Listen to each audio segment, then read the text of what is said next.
अब बंद कर दूं ये, फोन काट दो।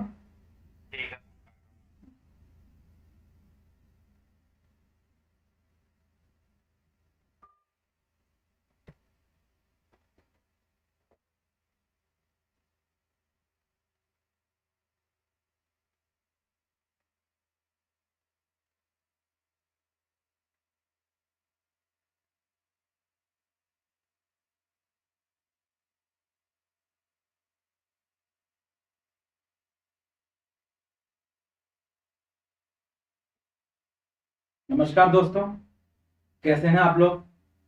मैं दिनेश शर्मा, आपका नर्सिंग टुडे ऑनलाइन क्लासेस में बहुत बहुत स्वागत। बेटा, कई दिनों से आप मेरा ये कॉमन सा डायलॉग सुन रहे होंगे। बेसिकली सिर्फ मेरा एक आप लोगों से इंटरेक्शन है, जो मैं चाहता हूं कि हमेशा आपसे बना रहे। इसीलिए आप लोगों के लिए बेसिक प्रयास और कोशिश करते हुए मैंने आज आप लोगों के लिए लाइव क्लासेस का कुछ अरेंजमेंट किया है। और मैं आपको जनरल जानकारी प्रोवाइड करवा दूं कि बहुत बच्चे मुझे कॉल कर रहे थे, बहुत बच्चे कई दिनों से एक बात बोल रहे थे कि सर आप लाइव आए लाइव आए। कोशिश कर रहा हूं कि बेटर टू बेटर आप लोगों को प्रोवाइड करवाया जाए। तो सबसे पहले तो मैं आप लोगों को ये बता दूं कि हम लोग जो नर्सिंग टुडे ऐप है उसमें बहुत कुछ एक्स्ट्रा आप लोगों के लिए करने जा रहे हैं। सिर्फ आप रेगुलर बने रहें, बार बार मेरा आपसे सिर्फ यही कहना है कि आप रेगुलर बने रहें। जैसा कि मैंने आप लोगों को शायद प्रॉमिस किया हो, मैंने आपको कहा था कि भाई आपकी हर सब्जेक्ट की मैं कुछ ना कुछ क्लासेस अरेंज करूंगा। जबकि मैं तो टीचर से कह रहा हूं कि सिर्फ आप टेस्ट सीरीज करवाएं और टेस्ट सीरीज को लाइव सॉल्व करवाएं। लेकिन टीचर्स का एक इतना ज्यादा इंटरेस्ट बना हुआ है कि सभी जो मेरे साथ के टीचर्स हैं वो चाहते हैं कि आप लोगों को कंप्लीट जो भी सिलेबस जितना भी बन रहा है नॉर्थ सेट वो कंप्लीट वो करवाना चाहते हैं।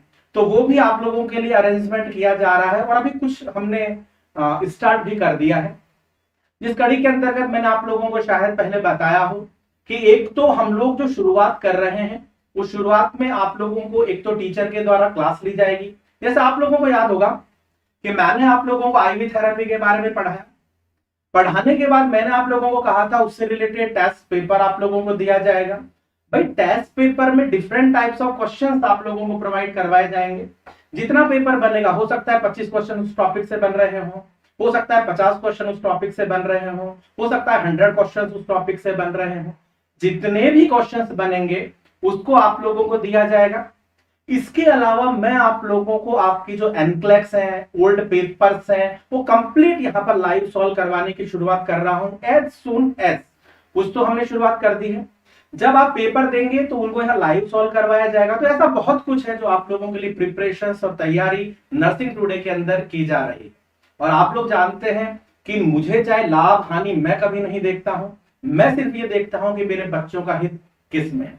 तो इसी कड़ी के अंतर्गत जो बच्चे रेगुलर बने हुए हैं, तो आज हम लोग शुरुआत करना चाहते हैं एक लाइव टेस्ट सीरीज, जिसे कि हम लोग बोलते हैं, बहुत लोग कहते हैं live test series. Live test series वो नहीं होती है कि पेपर डाल दिया आप लोगों को ऐप में और 2 घंटे बाद उसको हटा दिया। लाइव का बेसिक मतलब ये होता है कि जो टेस्ट पेपर आप लोगों को दिया गया है उस टेस्ट पेपर को सॉल्व करवाया जाए। और मैं आपको ये गारंटी दे सकता हूं कि कोई भी इंस्टीट्यूट भारत का क्लासें ले लेगा, टेस्ट ले लेगा, सॉल्व नहीं करवाएगा। सॉल्व करवाएगा तो टेस्ट पेपर नहीं, मतलब कुछ ना कुछ लैगिंग और डेफिशिएंसी रह जाती है। वो सभी प्रकार की डेफिशिएंसी को मैं नर्सिंग टुडे पर खत्म करना चाहता हूं। और मैं सिर्फ चाहता हूं कि आप लोगों का सिलेक्शन सबसे पहली प्रायोरिटी। आज सबसे पहले एक और एक्स्ट्रा जो अभी बच्चों के माइंड में बहुत ज्यादा दुख दे रहा है वो है 80-20। देखो 80-20 के बारे में मैं बहुत कोशिश, शायद मेरे से बहुत बच्चों की बात भी हुई हो, तो मैंने उन लोगों को बताया कि ये जो ग्रुप बना रहे हैं, ग्रुप बना करके चैटिंग कर रहे हैं, ये सब बेटा कोचिंगों के फंडे हैं।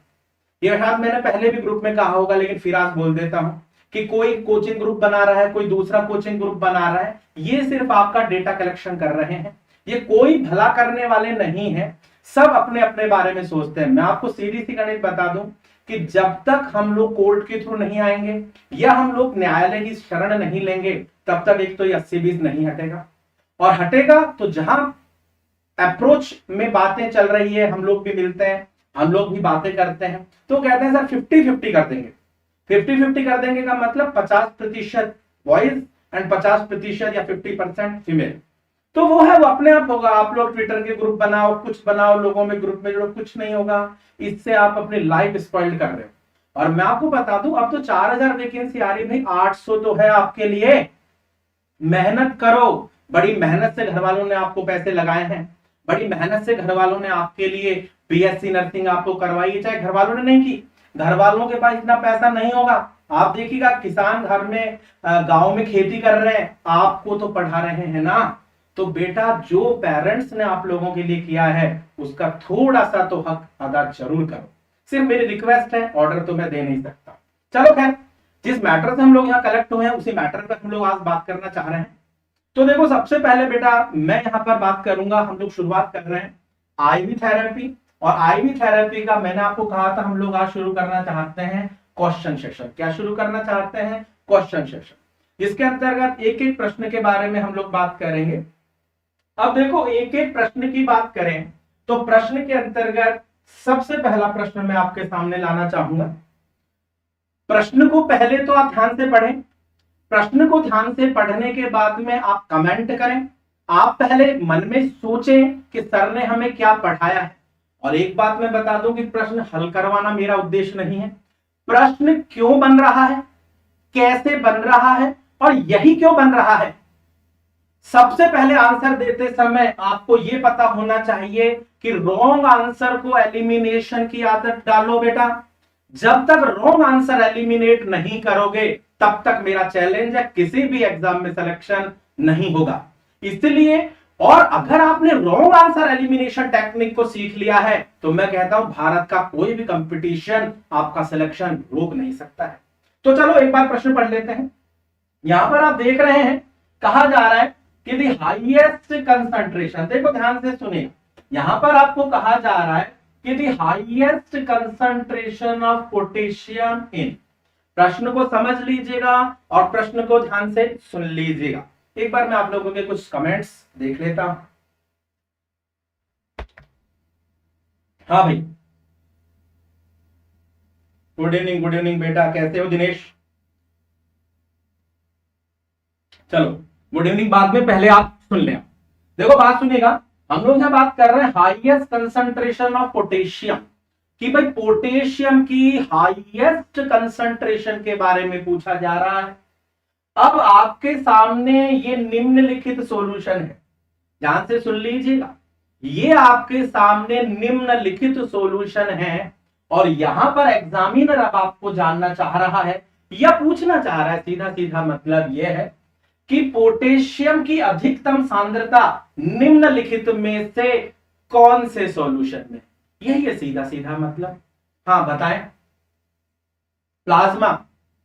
नहीं, या आरएल? हाँ, जहां तक है मुझे ध्यान है कि बहुत से स्टूडेंट्स जो पढ़ते हैं वो आरएल के बारे में जानते हैं। अब देखो, हम एक टेक्निक यूज करेंगे, जो मैंने आपको क्या कहा, एलिमिनेशन की टेक्निक को आप यूज करें।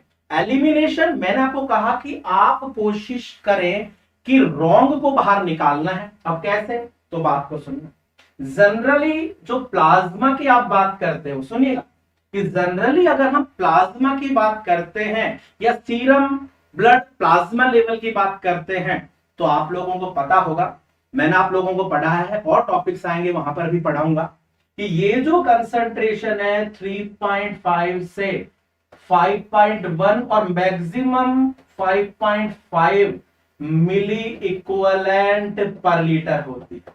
देखो बेटा, कोशिश करो, क्या कोशिश करो कि आप रॉन्ग को बाहर निकालो। मैं कह रहा हूं रॉन्ग क्या, आपको तो हर ऑप्शन के बारे में पता, कि अगर आपको ऑप्शन के बारे में पता है तो एरर, गलतियों के चांसेस नहीं होंगे।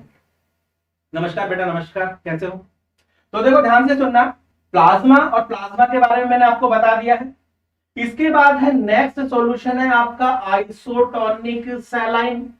अब आइसोटोनिक सैलाइन, जनरली आप जानते हो कि नॉर्मल सैलाइन आइसोटोनिक होता है, और इस सैलाइन के अंदर पोटेशियम नहीं होता है, सोडियम और क्लोराइड होता है। इसका मतलब यहां तो है ही नहीं, मैक्सिमम की बात तो छोड़ो। हाँ, फिर भी एक प्रश्न आपको बताऊंगा, सुनना कैसे। नेक्स्ट आता है रिंगर लैक्टेट, आरएल, जिसको कि आप बोल रहे हैं। अब आर एल की अगर हम बात करें तो इसमें कुछ स्पेसिफाइड पॉइंट आपको बताने वाला हूं। देखो रिंगर लैक्टेट जो बेटा आप कह रहे हैं, इस रिंगर लैक्टेट में जरूर मैंने आपको पढ़ाया भी होगा, और पढ़ाया है तो मैंने आपको बताया भी होगा।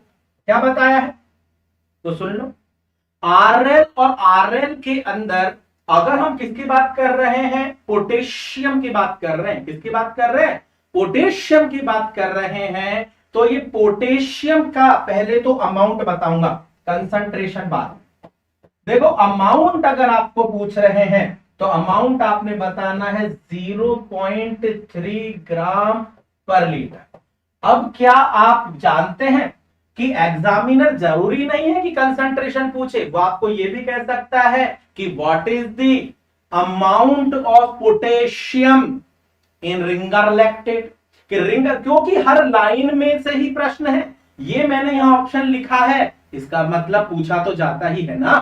चलो यहां तक बताएं। इसके साथ साथ नेक्स्ट और आप पॉइंट बताएं कि आपसे अगर कंसंट्रेशन पूछी जा रही है, क्या पूछी जा रही है बेटा, कंसंट्रेशन पूछी जा रही है आरएल में, तो पहले आरएल के बारे में डिस्कशन कर लें। तो आपने यहां बताना है 4 मिली इक्विवेलेंट पर लीटर। देखो ध्यान से सुन लीजिएगा कि 4 milliequivalent per litre is the concentration of the potassium in Ringer lactate. आपके सामने तीन चीज आ गई है। प्लाज्मा पूछे तो इतनी बतानी है, आइसोटोनिक बोले तो यहां पर आपके पोटेशियम है ही नहीं है NH में, रिंगर लैक्टेट बोले तो रिंगर लैक्टेट में 0.3 ग्राम है पर लीटर के हिसाब से। 4 मिली इक्विवेलेंट इज द कंसंट्रेशन है, ये किस हिसाब से है बेटा, 1 लीटर के हिसाब से है। अब हमने अलग अलग तरीके से बता दिया, फिर भी एक पॉइंट रही गया है, वो हम लोग चर्चा कर लेते हैं। अब आपके सामने आ रहा है डैरो सॉल्यूशन। मेरा दावा है कि बहुत आप लोगों ने पढ़ा होगा, लेकिन आप लोगों ने नाम सुना नहीं होगा कि व्हाट इज द डैरो सॉल्यूशन। देखो बेटा ध्यान से सुनना, आप यहां बोल रहे हो डैरो सॉल्यूशन के बारे में। भाई डैरो सॉल्यूशन चीज क्या है, तो मैं आपको बता दूं, ये भी एक जनरल सॉल्यूशन ही है, जिस तरीके से हम आरएल और एनएस के बारे में पढ़ रहे हैं। लेकिन बेसिकली यहां पर जो सॉल्वेंट्स हैं उनकी कंसंट्रेशन आरएल से थोड़ा सा विभिन्न है। कैसे, तो पहले तो मैं ये बताऊंगा कि ये डैरो सॉल्यूशन में जो आपका पोटेशियम है, ध्यान से सुनना, कि जो आपका पोटेशियम होता है, ये पोटेशियम है आपका 1.5 mg पर ml। अगर 1 ml में कितना बताया जा रहा है बेटा, ध्यान से सुन लो, कि अगर 1 ml में ही आपको 1.5 mg बोला जा रहा है पोटेशियम, कौन से सॉल्यूशन में, डैरो सॉल्यूशन में, तो आप सोच लो 1 लीटर में कितना होगा, लगभग आप यहां पे बोल सकते हैं 15 ग्राम। तो कहने का मतलब है कि आप ये बताएं, रेशो प्रॉपर निकाल लेना, मैंने एक प्रॉपर रूप से आपको बता दिया है। कहने का मतलब है कि पोटेशियम की मैक्सिमम और अधिकतम जो मात्रा है वो किस में देखी जा रही है, डैरो सॉल्यूशन में देखी जा रही है। लेकिन ये जो डैरो सॉल्यूशन आप कह रहे हैं, सुनते जाएं और बात को समझते जाएं कि ये जो डैरो सॉल्यूशन है, इस डैरो सॉल्यूशन में और क्या है, तो आप सुनिएगा कि इसका कंपोजिशन जो बताया जा रहा है, किसका कंपोजिशन, डैरो सॉल्यूशन के कंपोजिशन की बात कर रहे हैं। ये डैरो सॉल्यूशन के कंपोजिशन में आपने बताना है 25 mg, तो आपके होता है डेक्सट्रोज, और ये भी 1 ml की ही मात्रा है। दूसरा यहां पर आपने बताना है सोडियम सिट्रेट होता है, क्या होता है बेटा, सोडियम सिट्रेट होता है, और ये सोडियम सिट्रेट की मात्रा कितनी है, तो 2.5 mg पर ml। आप बताओ, तो देखो आप बात को समझते रहे, हम लोग बात कर रहे हैं किसके बारे में, ivy therapy related question session में आपको बता रहा हूं, और उसके अंतर्गत हम लोगों ने प्रश्न पढ़ा है कि सबसे अधिक सांद्रता पोटेशियम की निम्नलिखित, जो मैंने आपको नाम लिए हैं नॉर्मल सैलाइन, मैंने आपको नाम लिया है आरएल, डैरो सॉल्यूशन, या जो भी है, तो उसके अंदर हम लोग डैरो सॉल्यूशन के बारे में पढ़ रहे हैं। डैरो सॉल्यूशन की कंपोजिशन में आपको बता रहा हूं। कंपोजिशन में मैंने बता दिया कि डेक्सट्रोज जो है वो डेक्सट्रोज कितनी बताई जा रही है, 25 mg बताई जा रही है ml की मात्रा में। 2.5 mg आप कहते हैं सोडियम सिट्रेट बताते हो। इसके अलावा आपने यहां पर बताना है सोडियम, ओनली सोडियम बोले तो 2 mg पर ml। इसके अलावा पोटेशियम, मैंने आपको पोटेशियम बता ही दिया है कि पोटेशियम की जो वैल्यू है 1.5 mg पर ml। अब देखो ध्यान से सुनो, पोटेशियम भी है, सोडियम भी है, सोडियम सिट्रेट भी है, और इसके अलावा मैंने आपको डेक्सट्रोज भी बता दिया है। किसमें है ये बेटा? सारे के सारे डैरो सॉल्यूशन में। अब आप देख लो प्रश्न कैसे कैसे, मैंने एक ही प्रश्न लिखा है, लेकिन प्रश्न वो कराना नहीं था जो लिखा है, वो तो मैंने आपको आंसर की दे दी है ना। प्रश्न बताना था कि ये बन कैसे रहे। अब एग्जामिनर आपको यहां पे ये भी कह सकता है कि व्हाट इज द कंपोजिशन, सुनने चाहिएगा, what is the composition of Darrow solution, और लास्ट में लिख देगा एग्जैक्ट कि निम्नलिखित में से डैरो सॉल्यूशन की कंपोजिशन में क्या नहीं है, प्रश्नवाचक निशान लगा दिया और लास्ट में एग्जैक्ट अपवाद। अब वो इनमें से आपको डेक्सट्रोज लिख देगा, सोडियम सिट्रेट लिख देगा, सोडियम लिख देगा, और पोटेशियम की जगह कैल्शियम लिख देगा। प्रश्न ऐसे ही बनने हैं बेटा, बार बार आपको बता रहा हूं कि कुछ इजी कुछ टफ, लेकिन आपकी तैयारी ऐसी होनी चाहिए कि अगर हमें एग्जामिनर झकरो रहा है, एग्जामिनर कह रहा है कि मैं तो भैया तेरे को निचोड़ करके ही लूंगा, तो तैयारी बेटा ऐसी करके जाओ कि एग्जामिनर भी याद रखे कि स्टूडेंट इस प्रकार के हैं। क्योंकि आजकल आपको पता है कि एग्जामिनर स्किल टेस्ट बहाने, स्किल नहीं तो फिर आजकल और दूसरे तरीके ढूंढ लिए हैं। तो अपने आप को पूरे तरीके से निखारो, निखारने के लिए मेहनत करनी पड़ेगी। ग्रुपों से जुड़ने से बेटा कुछ नहीं होगा। मेरी बात बुरी लग रही होगी, लेकिन बात सत्य है। चलो खैर, यहां तक आप बताएं। अब अनलिमिटेड क्वेश्चंस हैं जो आप यहां कह सकते हैं। हो सकता है एग्जामिनर आपको ये पूछ ले कि what is the amount of the dextrose in Darrow solution, या सोडियम की मात्रा बताइए डैरो सॉल्यूशन में कितनी होती है। तो ये अलग अलग तरीकों से आपको प्रश्न पूछा जा सकता है। तो यहां पर ओवरऑल आकर के हम लोग अगर बात कर रहे हैं तो इसके अंदर जो प्रश्न हमने पूछा था, हमने कहा था कि what is the highest concentration of the potassium, कि निम्नलिखित में से पोटेशियम की सबसे अधिक मात्रा कौन से सॉल्यूशन में है। तो मेरे हिसाब से तो आपको समझ में आ ही गया होगा। क्या समझ में आ गया? तो आपने बताना है कि डैरो सॉल्यूशन जो है उसमें सबसे अधिक मात्रा होती है। और जनरली भाई शौक वाले मरीजों में आप इसको यूज कर सकते हैं, ब्लड लॉस अगर ज्यादा हो रहा है तो आप इसको यूज कर सकते हैं। एक जनरल कॉमन सॉल्यूशन है, लेकिन नाम तो अलग ही है ना। चलो खैर, यहां तक आए। नेक्स्ट हम लोग बात करेंगे। देखो उसका शायद हाँ लिखा हुआ है रेशनल भी और थोड़ा, कि डैरो सॉल्यूशन के बारे में हमने बताया है, और हम यहाँ पे कह रहे हैं कि ये सभी कन्वल्सेंसिंग एनिमल्स को लगाया जा रहा है। और यहां पर हम कह रहे हैं कि ये जो होता है इसके अंदर कंसंट्रेशन और रेशो है। जैसे हमने कहा था भाई 25 mg डेक्सट्रोज है, क्लोराइड सोडियम क्लोराइड आप बता सकते हो, पोटेशियम यहां बता सकते हैं, सोडियम सिट्रेट, ये मैं आप लोगों को बता चुका हूं। कहने का मतलब है कि आपको प्रॉपर रूप से सॉल्यूशन के बारे में पता होना चाहिए। नेक्स्ट देखो, नेक्स्ट प्रश्न मैं आपके सामने लेकर के आ रहा हूं। आप लोगों ने नाम तो सुना होगा हेमेक्सिल, हाँ उन बच्चों ने तो जरूर सुना होगा जिन बच्चों ने क्लिनिकल प्रैक्टिस में काम किया है। आप लोगों ने कई बार देखा होगा, बताता हूं पहले इसके बारे में 2-3 पॉइंट है जो आप सुनते जाएं और समझते जाएं, कि भाई ये जो हेमेक्सिल है, यहां पर तो पूछा जा रहा है कि हेमेक्सिल क्या कंटेन करता है।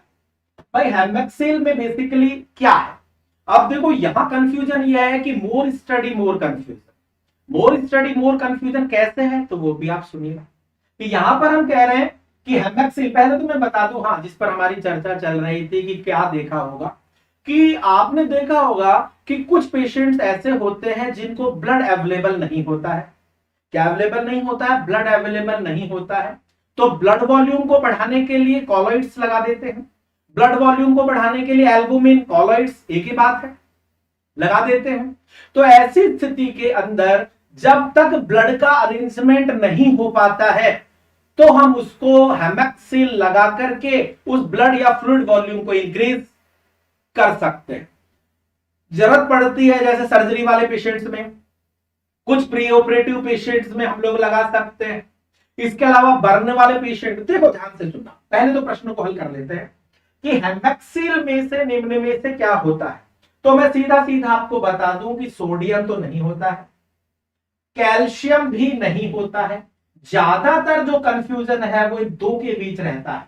ये दो के बीच भी उनको कंफ्यूजन रहता है जिन्होंने स्टडी की है, जिन्होंने नहीं कि उनको तो आंख बंद करना है, और जहां निशान लग गया वही आंसर लगा डाला। ऐसे सिलेक्शन नहीं होगा बेटा। सुनो, अब देखो आपको मैं बता दूं कि ये जो हेमेक्सिल होते हैं ये जनरली है तो क्या, कॉलॉइड्स। आप बताएं कि हेमेक्सिल क्या होते हैं, कॉलॉइड्स होते हैं, पहला पॉइंट।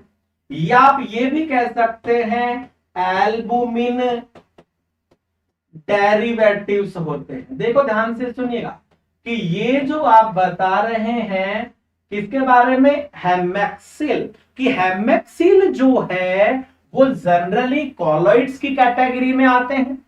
ये एल्बुमिन डेरिवेटिव्स के रूप में भी जाने जाते हैं। और ये अब जो डर है वो इस बात का है कि आंसर ये दें या क्या दें। तो मेरी बात सुन लीजिएगा, यहां पर एग्जामिनर ने बाल की खाल निकाल दी। बाल की खाल कैसे निकाल दी है तो आप सुनिएगा कि यहां पर जो एल्बुमिन है ये कह रहे हैं ये तो डेरिवेटिव है, लेकिन हेमेक्सिल कंटेन क्या कर रहा है, इसमें चीज बेसिक क्या है। तो यहां पर आपने आंसर बताना है डिग्रेडेड जिलेटिन। और जिलेटिन जो होता है ये क्रिस्टलॉइड्स होते हैं, जनरली क्रिस्टलॉइड बोल दो, कॉलॉइड्स बोल दो, और इनकी जो बेसिकली कह सकते हैं क्वालिटी है वो क्या कहला रही है, डिग्रेडेड जिलेटिन कहला रही है। और डिग्रेडेड जिलेटिन जो जनरली होता है वो किसमें होता है, हेमेक्सिल में होता है। अब ये जो हेमेक्सिल है कहां कहां यूज करते हैं, तो मैं आपको बता दूं कि हेमेक्सिल का जो जनरली यूज किया जा रहा है, भाई साथ में अगर एक चीज पढ़ रहे हैं तो दो चीजें और बताएंगे ना कि भाई हेमेक्सिल और हेमेक्सिल का जनरल अगर यूज है तो एक तो आपने बताना है इंक्रीज फ्लूइड, या आप कह सकते हैं ब्लड वॉल्यूम। भाई फ्लूइड वॉल्यूम और ब्लड वॉल्यूम दोनों में ही बढ़ाने के लिए हम लोग किसको यूज कर रहे हैं। और ये और बता दूं कि ये जो होते हैं ना ये रैपिड एक्सपेंशन करते हैं। अब बात सुन लेना, एक प्रश्न यहां से भी आपको पूछा जा सकता है, क्योंकि ओवरऑल मेरी तो थ्योरी एक ही है कि हर लाइन में से प्रश्न बनता है। भाई आपने थ्योरी पढ़ करके क्या गढ़ जीत लिया, 4.5 साल बीएससी नर्सिंग करके आए हो, थ्योरी तो पढ़ी होगी ना। आप कोचिंग ज्वाइन कर रहे हो 6 महीने में, 5 महीने में, 4 महीने में, ऑनलाइन यूट्यूब, क्या मिल रहा है, कुछ नहीं मिल रहा है। आपको सिर्फ टाइम पास का साधन बनाया जाता है। भाई सब बच्चे कहते हैं मैं वहां फ्री में पढ़ रहा हूं, फ्री में नहीं पढ़ रहा भैया, तू अपनी जिंदगी बर्बाद कर रहा है। वो क्यों कर रहा है कि समय ही तो हमारी लाइफ में लौट करके नहीं आता, और सब तो हम कमाते हैं और गवाते हैं। इसीलिए अपने समय का प्रॉपर यूज कर लो बेटा। तो देखो ध्यान से सुनना, अब एग्जामिनर आपको यहां से ये भी कह सकता है कि what is the fluid can cause rapid expansion of the blood volume, कि ब्लड वॉल्यूम को रैपिड एक्सपेंशन कौन सा फ्लूइड करता है। तो ब्लड वॉल्यूम को रैपिड एक्सपेंशन वैसे तो बहुत कर रहे हैं, प्लाज्मा कर रहा है, बहुत कर रहे हैं, लेकिन वो फ्लूइड नहीं। जनरल अगर हम यहां पर इसकी बात करें तो यहां पर आपने बताना है हेमेक्सिल रैपिड एक्सपेंशन करता है इस ब्लड वॉल्यूम को, और इसीलिए हम लोग इसका यूज करते हैं।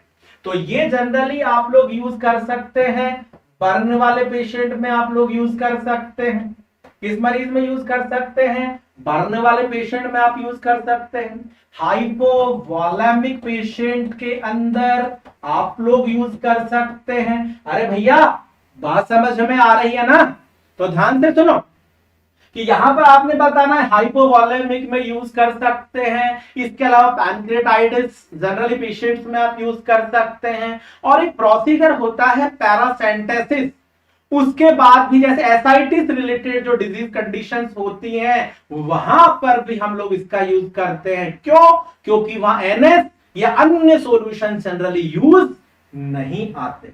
इसके अलावा बहुत से पॉइंट है, आप सुने। देखो जहां पर मैंने इसके कुछ स्पेसिफाइड रेशनल्स तैयार किए हैं वो मैं आपको और बताना चाहूंगा।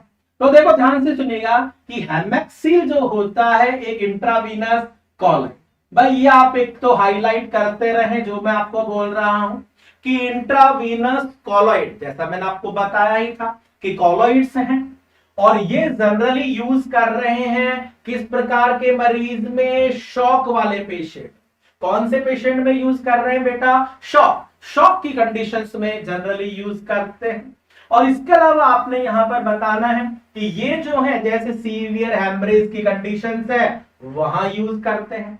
इसके अलावा आपने बताना है प्लाज्मा का लॉस हो रहा है तो भी यूज करते हैं। बर्न का मरीज है, पेरिटोनाइटिस वाला पेशेंट है, पैनक्रिएटाइटिस है, वॉमिटिंग, डायरिया, जनरल इंजरीज, ये सभी जगह इस सॉल्यूशन का उपयोग लिया जाता है। इसके अलावा मैंने आपको बता दिया कि बेसिक जो हमारा उत्तर है वो यह है कि हेमेक्सिल कंटेन डिग्रेडेड जिलेटिन, और ये आपने मुख्य रूप से ध्यान देना। बात समझ में तो आ ही रही होगी, चलो समझते जाएं और सुनते जाएं। इसके अलावा मैंने आपको बता दिया था कि अल्टरनेटिव है, किसका है? ह्यूमन एल्बुमिन सॉल्यूशन, कि ह्यूमन एल्बुमिन सॉल्यूशन का अल्टरनेटिव फॉर्म में भी हम लोग इस को यूज कर सकते हैं। तो भैया हेमेक्सिल तो अपने आप में इंपॉर्टेंट है, इसके अलावा बहुत से पॉइंट है। मान लो हेमेक्सिल की कंसंट्रेशन पूछ ली जाए, हेमेक्सिल की कंसंट्रेशन जो ज्यादातर आती है ये 1000 ml 1 लीटर में आती है, जहां पर आप देखते हैं पॉलीगैलिन यूज कर रहे हैं 35 ग्राम। ऐसे ये 500 का है, इसको सबको डबल करते जाओ, 4.25 ग्राम जो है वो सोडियम क्लोराइड को आप कर दो 8.5 ग्राम। ऐसे आपने बताना है यहाँ पर 0.20 ग्राम क्या है? पोटेशियम, तो इसको आप बढ़ा करके कर दो 0.40। मतलब ये 500 के हिसाब से रेशियो है तो ये लीटर के हिसाब से डबल कर दो। तो यहां तक एक तो आप बताएं और समझते जाएं। मेन इंपॉर्टेंट पॉइंट तो मैंने बता दिए हैं कि बर्न के पेशेंट में, सीवियर ब्लड लॉस की कंडीशन में, पैनक्रेटाइटिस में आप जनरली इस सॉल्यूशन को यूज कर सकते हैं। अगर ब्लड लॉस ज्यादा है, इंजरी है, तो भी आप हेमेक्सिल का यूज कर सकते हैं। कॉलॉइड्स है और एल्बुमिन डेरिवेटिव्स के रूप में भी इसका उपयोग लिया जा। नेक्स्ट सुनते जाएं। देखो ये आपका मोस्ट फेवरेट। अब आप कहोगे सर ऐसे प्रश्न, हाँ मैं आपको कह रहा हूं ना, प्रश्न का तो कोई भी मान ईमान धर्म नहीं, किसी भी एग्जाम में कैसे भी प्रश्न आ जाते हैं। लेकिन आपका तो मैं कहूंगा कि सबसे ज्यादा मैं ये सोचता हूं जब भी स्टूडेंट से बात होती है, कुछ स्टूडेंट कहते हैं कि सर बहुत लोअर स्टैंडर्ड पेपर आ गया था। मैंने कहा यार हाँ सही कह रहे हो आप। कुछ स्टूडेंट कहते हैं जब पेपर कठिन आता है, बोले सर ओवर स्टैंडर्ड आ गया था, नर्सिंग का तो था ही नहीं। भाई जब कठिन आ गया तो तुमसे नहीं हो रहा, जब इजी आ रहा है तो तुमसे नहीं हो रहा, तो क्या घर बुला करके पोस्टिंग लेटर आपको पहुंचाएंगे क्या एग्जामिनर? नहीं पहुंचाएंगे बेटा। ये समय गुजर गया तो कुछ नहीं होगा, इसलिए समय को पकड़ करके रखो और उसके साथ चलो। मैं तो कहता हूं 2 कदम आगे चलो, 2 कदम आगे चलोगे तभी आप उसको जीत पाओगे। तो ये एक एक ज्ञान की बात भी लेते जाओ, बहुत काम आने वाली है आपकी लाइफ में। नेक्स्ट प्रश्न बहुत इजी है, लेकिन इजी के साथ साथ भी आपको एग्जाम में तो आते हैं। आपका भी वो कोई एग्जाम लगा था CHO, बोले बहुत इजी आ गए थे गुरुजी। अब बहुत इजी आ गए थे तो भी नहीं बन रहे भैया, तो अब सुनते जाओ। यहां पर हम कह रहे हैं 10% डेक्स्ट्रोज। अब ये 10% डेक्स्ट्रोज के बारे में बता रहे हैं। मैंने आपको कहा था you should use the elimination techniques, कि आप कोशिश करें कि रोंग को बाहर निकालें। जानते हो? हाँ वेरी गुड, आपने बताना है हाइपरटोनिक, लेकिन फिर भी मैं यहां पर आपको एक एक डिटेल बताऊंगा। भाई जो बच्चे नहीं पता उनको तो बताना मेरा धर्म बनता है ना। तो देखो ध्यान से, आइसोटोनिक सॉल्यूशन के तो पहले आप कुछ एग्जाम्पल और उदाहरण बता दो। भाई मैंने एक टेक्निक बताई है कि आप एलिमिनेशन को यूज करें। एलिमिनेशन अगर आपको समझ में आ जाएगा तो आपको सब चीज समझ में आ जाएगी। सुन लो बेटा, अब यहां पर आपको कहा जा रहा है आइसोटोनिक 10%। भाई आइसोटोनिक में तो आपके आ रहे हैं Rn, आपका आ रहा है NS एंड 5% डेक्सट्रोज। देखो ध्यान से सुनना, ये तो क्या है आपके आइसोटोनिक, हाँ या ना, है ना। इसका मतलब इनमें तो कहीं 10% डेक्सट्रोज नजर नहीं आ रहा। आ रहा है क्या? मेरी तो आंखें कमजोर है, मुझे तो नजर नहीं आ रहा भैया, नहीं आ रहा। सुनो, इसके अलावा दूसरा हाइपोटोनिक।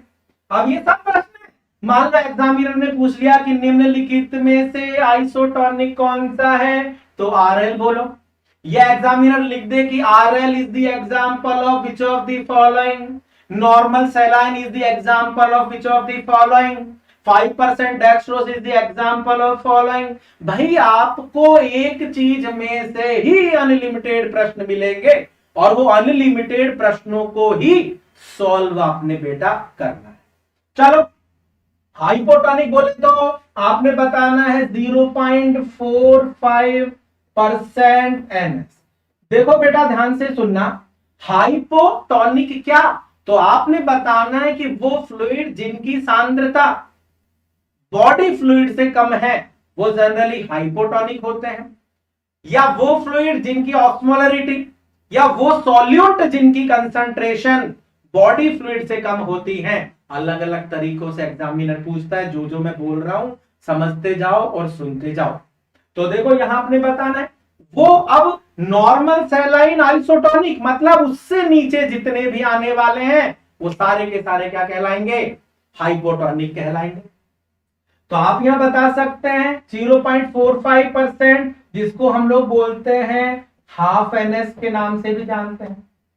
दूसरा आपने बताना है 0.33% NS, इसको आप 1/3 NS के नाम से भी जानते हैं। ये सारे के सारे जो एग्जाम्पल हैं किसके हैं बेटा, हाइपोटोनिक। इसी में आप बता सकते हो 1/4 NS, 1/4 जहां आप कहते हैं 0.225% NS।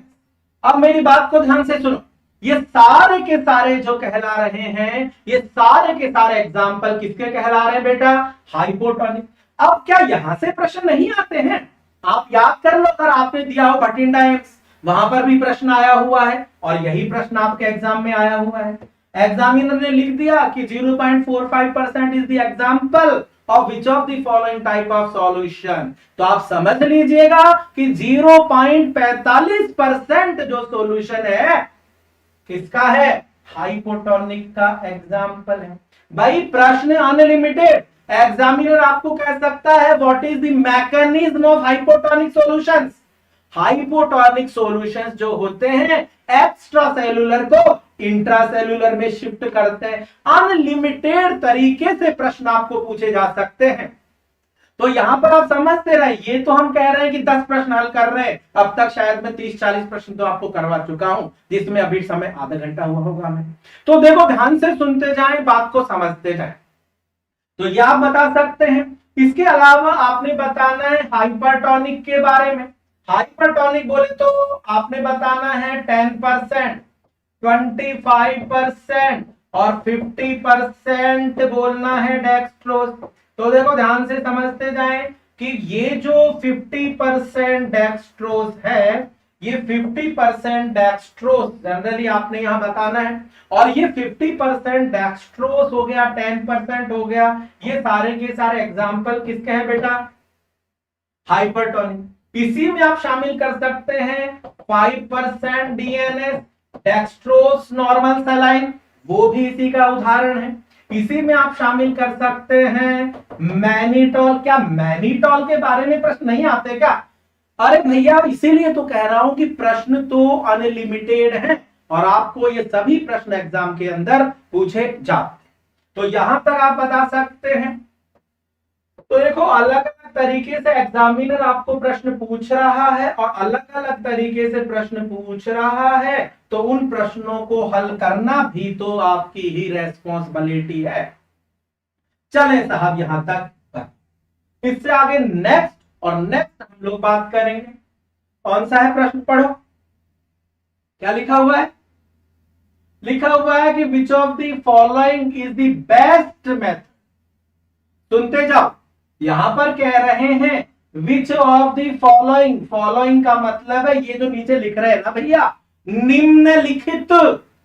निम्नलिखित मतलब नीचे लिखे हुए जो है पॉइंट, उनमें से कह रहे हैं कि वो बताओ मेथड जिसके द्वारा असेस करते हैं। असेस का मतलब पता करते हैं, डेटा कलेक्शन करते हैं, आंकड़े इकट्ठे करते हैं। असेसमेंट मतलब डेटा कलेक्शन कर रहे हैं। किस चीज का डेटा कलेक्शन कर रहे हैं? एडुकेसी, पर्याप्त मात्रा फ्लूइड रिप्लेसमेंट, मतलब किसी भी व्यक्ति को फ्लूइड लगाना चाहते हो तो बताओ निम्न में से कौन सा सबसे सही तरीका है जिससे आप उसको फ्लूइड रिप्लेसमेंट कर सकते हैं। अब देखो बात को सुनना, ये सारे तरीके आप अपने सामने देख रहे हैं, कोई फ्लूइड का है, कोई किस चीज का है भी या नहीं है, तो आप सुनिए। अब मैं यहां से शुरू करता हूं, इंक्रीज पीएओ2, पार्शियल जो ऑक्सीजन के बारे में हम कह रहे हैं। भाई यहां पर पार्शियल कंसंट्रेशन ऑक्सीजन, ऑक्सीजन की मात्रा बढ़ गई है। भाई ऑक्सीजन की मात्रा बढ़ गई है तो हम क्या करें? ऑक्सीजन की मात्रा बढ़ गई है तो फ्लूइड लगा दो, घटा दो। समझ में नहीं आ रहा, यहां पर तो लेना देना ही नहीं है। इसके अलावा है ब्लड प्रेशर। मुझे एक बात बताओ कि किसी भी व्यक्ति का ब्लड प्रेशर अगर ज्यादा हो गया तो फ्लूइड बढ़ाओगे घटाओगे, या ब्लड प्रेशर कम हो गया तो फ्लूइड लगा करके ब्लड प्रेशर बढ़ा दोगे? ऐसा नहीं है। जनरली होता क्या है कि पेशेंट को अगर फ्लूइड वॉल्यूम कम है तो हाइपोटेंशन हो सकता है, लेकिन यह जरूरी नहीं है कि हाइपोटेंशन है तो फ्लूइड कम हो गया है। बात समझ में आ रही है? कहने का मतलब है कि ब्लड प्रेशर भी डायरेक्ट फ्लूइड की एडिक्वेसी को नहीं बताता। चलो साहब, इसके अलावा दो पॉइंट थोड़े से इंपॉर्टेंट हैं। एक तो प्यास, लेकिन ये क्या हो रहा है? डिक्रीज हो रही है थ्रस्ट। इसके अलावा कह रहे हैं इंक्रीज हो रहा है यूरिन आउट। देखो बेटा ध्यान से सुना, ये दो पॉइंट आपके सामने लेकर के आए हैं, लेकिन यहां पर अगर वो कहता डिक्रीज की जगह इंक्रीज, तब आप कह सकते थे कि फ्लूइड लगाओगे, because thrust is also early indicator of dehydration. कि अगर किसी भी व्यक्ति के शरीर में पानी की कमी होती है, डिहाइड्रेशन होता है, तो प्यास तो लगती है। गर्मी के मौसम में आप देखते हो कि हम लोग थोड़ा थक गए हैं, धूप में घूम रहे हैं या जो भी, तो ऐसी स्थिति में प्यास लगने लगती है। दैट इज फ्लूइड की डिमांड कर रही है बॉडी। लेकिन यहां पर डिक्रीज बोल रहा है भैया, इंक्रीज नहीं बोल रहा है। मामला यहां भी गंभीर है। जब तीनों ही नहीं है तो सीधा सा मतलब समझ लो, यूरिन आउटपुट ज्यादा आ रहा है लेकिन इनटेक अगर आप कम ले रहे हो, तो ऐसी स्थिति में पेशेंट डिहाइड्रेटेड हो जाएगा और फर्दर कॉम्प्लिकेशन डेवलप होंगे। तो कहने का मतलब है कि यूरिन आउटपुट भी इस बात को निर्धारित करता है कि बॉडी में फ्लूइड की रिक्वायरमेंट है या नहीं है। चलो एक बात और मुझे बताओ, अगर मैं आपसे यहां पर पूछूं, सुनना, एक स्पेसिफाइड प्रश्न आपसे पूछने वाला हूं, या स्पेसिफाइड आप समझो या ना समझो, मुझे यहां पर आप बताओ। अगर मैं आपसे यहां पर कहता हूं कि एक क्लाइंट है या एक पेशेंट है या एक व्यक्ति है, आप हो मैं हूं, कोई भी समझ लो, कि वो व्यक्ति 1500 ml जो है उसका क्या है? यूरिन आउटपुट है। तो बताओ what is the intake should be prescribed bye physician. कहने का मेरा मतलब है भैया, बात सुनते जाओ समझते जाओ, कि प्रश्न तो वो था लेकिन बन तो और भी गया ना। कैसे बन गया? वो ऐसे ही बन गया। यहां पर कह रहे हैं कि एक व्यक्ति जिसको यूरिन आउटपुट इतना है, तो बताओ इस आधार पर कितना फ्लूइड उसको इनटेक की सलाह डॉक्टर के द्वारा की जाएगी। इसका प्रॉपर फार्मूला है भैया, आउटपुट जितना आ रहा है ना उसको प्लस कर दो 700 से, तो मिनिमम क्राइटेरिया इतना तो होना ही चाहिए कि उस व्यक्ति को जो फ्लूइड लगाओगे या उसको पानी पीने के लिए कहोगे वो कितना बोलोगे? 2200 ml। इसीलिए तो कहते हैं 2 से 3 लीटर पानी डेली पीना चाहिए, क्योंकि इतना ही तो तुम निकाल डालते हो। बात समझ में आ रही है ना? तो प्रश्न तो ऐसे बनने हैं यार, बने बनाए प्रश्न तो दुनिया ही करवा रही है, लेकिन एग्जामिनर आपने देखा होगा बने बनायों पर फोकस कम रखता है। नॉर्थ साइड का एग्जाम दिया हो तो याद आ रहा होगा, सब कुछ पढ़ लिया, सब कुछ पढ़ने के बावजूद भी कुछ निकला नहीं ना। क्यों नहीं निकला भैया? वो इसीलिए नहीं निकला कि पढ़ा तो बहुत कुछ था लेकिन अप टू द मार्क नहीं पढ़ा। इसीलिए मैं कह रहा हूं आप साथ में बने रहें। अगर बने रहोगे तो ये मान लीजिएगा कि आपकी सफलता बहुत नजदीक है, अन्यथा तो फिर भैया इच्छा आपकी। चलो खैर, यहां तक आप बताओ। इसके साथ साथ नेक्स्ट और नेक्स्ट प्रश्न पर हम लोग चर्चा करने वाले हैं। आंसर दो बेटा, प्रश्न तो पढ़ लो यार, इतनी जल्दी क्या है। हाँ देखो आंसर दे रहे हैं 154। क्या दे रहे हैं सुनो, यहां पर हम कह रहे हैं content of sodium ion in the Ringer lactate, और किसमें पूछा जा रहा है? मिली इक्विवेलेंट पर लीटर में पूछा जा रहा है। अब बेटा देखो ध्यान से सुनो, एक बात और मैं आपको यहां बता देता हूं कि आपने यहां पर बताना है कि ये जो RL है ना, इस RL का आपको पता होना चाहिए कंपोजिशन। भाई आप उत्तर तब ही दे पाओगे कि जब आपको ये पता है कि what is the concentration of the Ringer lactate, कि रिंगर लैक्टेट की कंसंट्रेशन क्या होती है। तो देखो ध्यान से सुनो, यहां पर आपको कह रहे हैं कि मिली इक्विवेलेंट पर लीटर में सोडियम की बताइए कितनी सांद्रता होती है, किसमें? RL में। तो देखिएगा ध्यान से सुन, अब यहां पर मैं आपको बता देता हूं, पहले आप सुनते जाएं कि ये जो RL की कंपोजिशन है, इस RL की कंपोजिशन में आप कह रहे हो तो क्या क्या है पहले तो आप ये समझ लें। यहां पर हम कहते हैं इसमें होता है एक तो आपका पोटेशियम, एक होता है कैल्शियम, एक होता है क्लोराइड, एक होता है आपका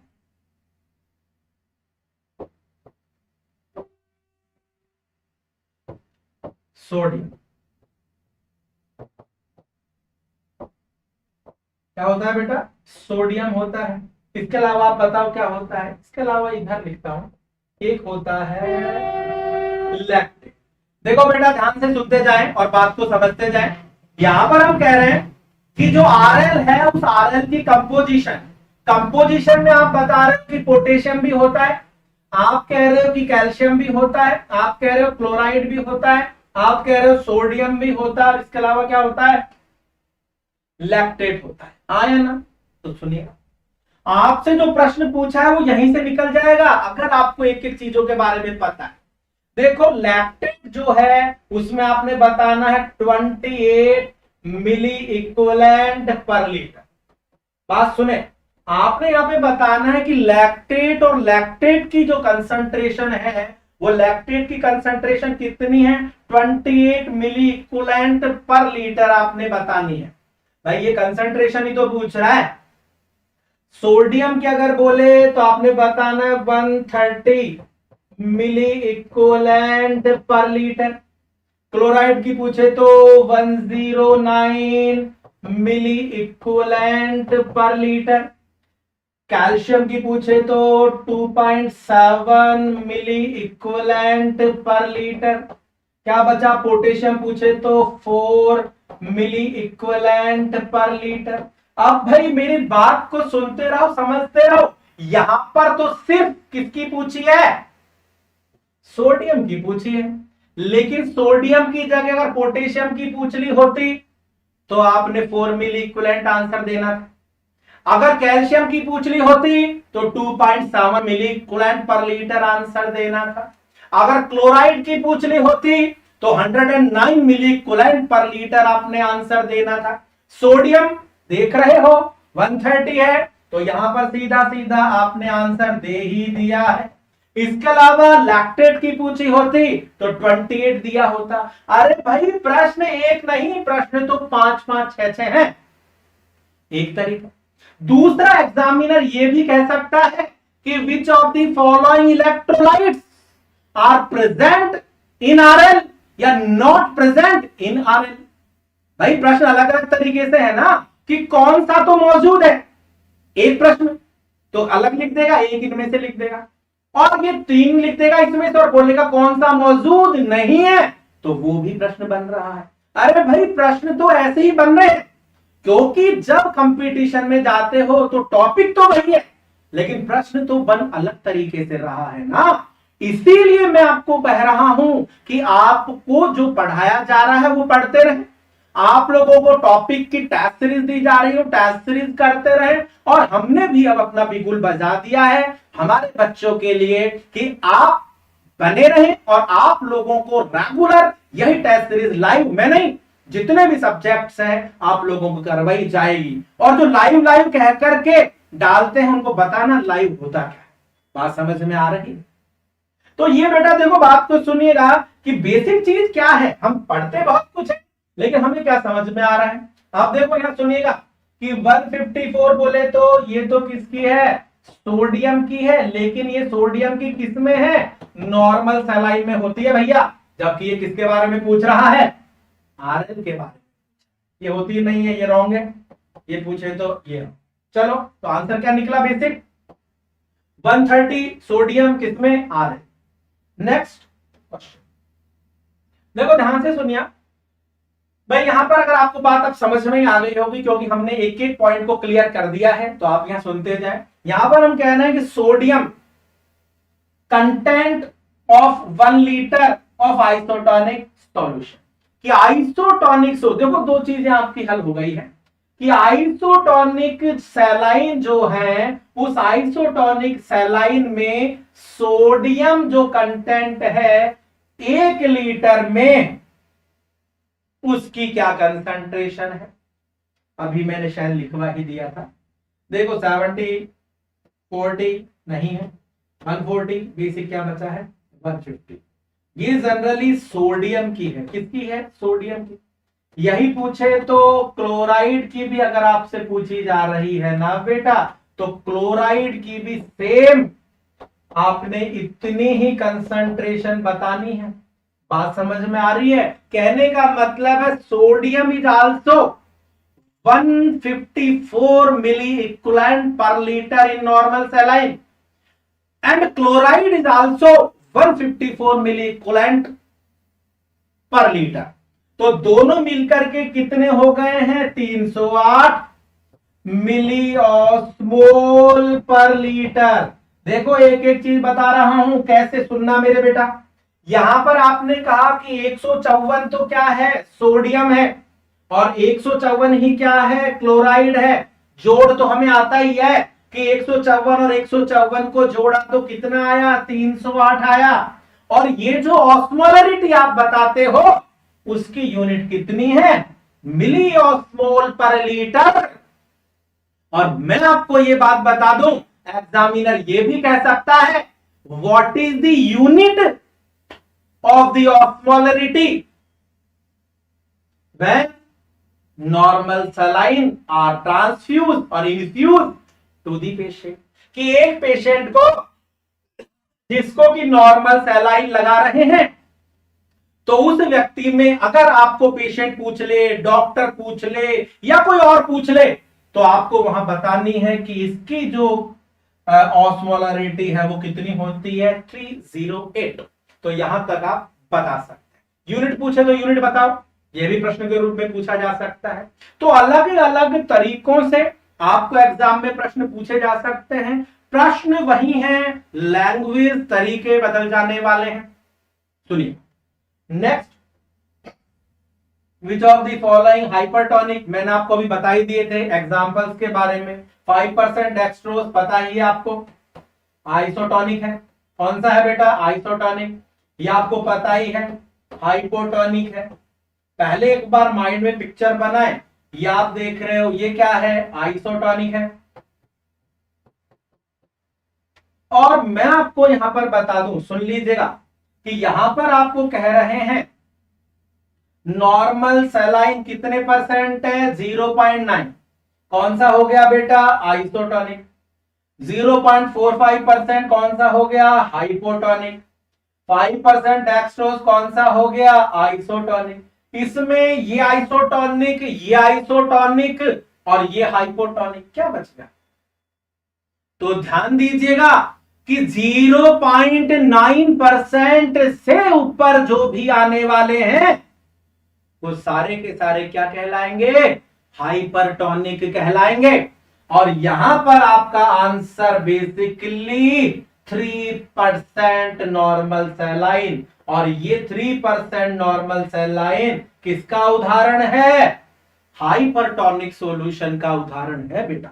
अब देखो बात को सुनना, ये तो ऐसे पूछा, एग्जामिनर इसको प्रश्न भी बना सकता है और लिख सकता है 3% normal saline is the example of which of the following type of solution, कि 3% नॉर्मल सैलाइन निम्नलिखित में से कौन से प्रकार के सॉल्यूशन का उदाहरण है। तो आपका आंसर क्या आना चाहिए, फिर वहां पर हाइपरटोनिक आना चाहिए। कहने का मकसद यही है कि प्रश्न उत्तर भी बन सकता है, उत्तर प्रश्न भी बन सकता है, और इतना सा घूमते ही तो स्टूडेंट्स घूमना शुरू हो जाते हैं। आपने नहीं घूमना है बेटा, जितनी भी नैक प्रैक्टिस करनी है ना वो एग्जाम से पहले ही कर ले। एग्जाम में जाकर के तो 4 और 6 ही लगाना, वहां प्रैक्टिस करके। चलो देखो यहां तक आप बताओ, हर तरीके से आपको प्रश्न पूछे जाते हैं। आइसोटोनिक का उदाहरण पूछे तो बताओ, यार ये लिख दे तो इसका उदाहरण बताओ। चलो है, ये हम लोग पढ़ चुके हैं। अब देखो आपके सामने आ रहा है, यहां पर कहा जा रहा है कि which of the following name of tube, कि भाई ये ट्यूब आपके सामने है और इस ट्यूब के बारे में आपको पूछा जा रहा है। अब ट्यूब, जैसे आपने देखा होगा कि आज के समय पर इमेज बेस्ड क्वेश्चनरीज बहुत पूछी जा रही है। इमेज बेस्ड जो क्वेश्चनरीज आपके पूछी जा रही है तो आपको पता भी तो हो। अब हमारी आदत क्या है, एक एग्जाम में इमेज बेस्ड आ गई तो लो फिर नहा धो करके हम इमेज बेस्ड के पीछे लग गए। एक में नहीं आई तो ये लो साहब हम हट गए।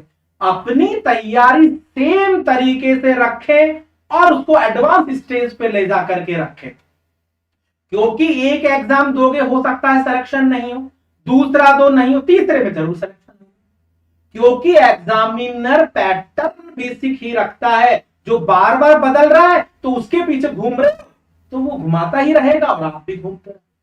तो देखो ध्यान से सुनो, यहां पर कह रहे हैं कि ये दिखाया गया जो कैथेटर या दिखाई गई जो ट्यूब है, क्या पूछ रहे हैं, उसका नाम पूछ रहे हैं।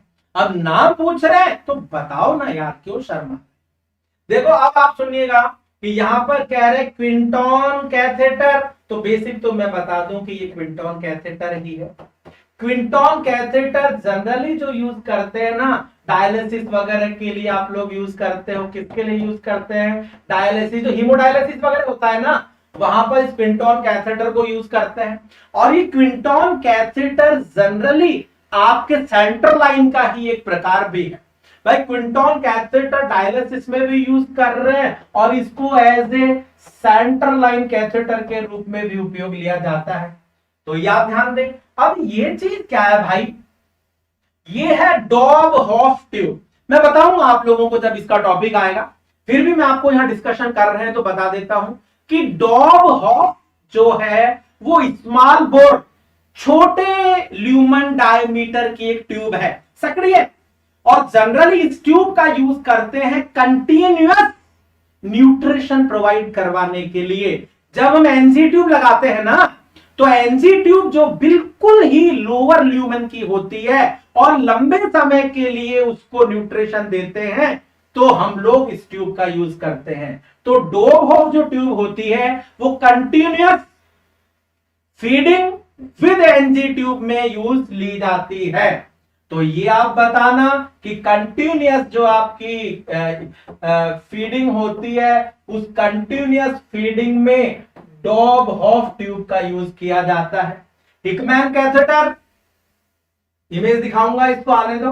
हिकमैन कैथेटर में जनरल आपको वैसे बता देता हूं कि हिकमैन कैथेटर एक कैथेटर का प्रकार है जिसको बोलते हैं हम लोग ट्यूनल्ड कैथेटर।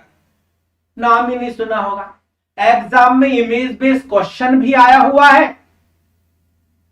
पूछा गया है बताओ कौन सा कैथेटर है, तो वहां बताना पड़ेगा कि ये ट्यूनल्ड है। अब ट्यूनल्ड क्या है ये नहीं पता, आगे बताऊंगा, सुनना। तो देखिएगा, हिकमैन कैथेटर जो है ट्यूनल कैथेटर है, जिसे हम लोग यहां एक पोर्ट उसका अलग है जहां से इंसिजन लगाते हैं और चेस्ट के थ्रू उसको बाहर निकालते हैं। मतलब गर्दन में से इंसिजन और उसको यहां से आगे से बाहर निकाला जाता है, दिखाऊंगा आगे में। फिर है ग्रोशहोम कैथेटर। जनरली ग्रोशहोम जो कैथेटर है इसके बारे में भी हम आगे चर्चा करें।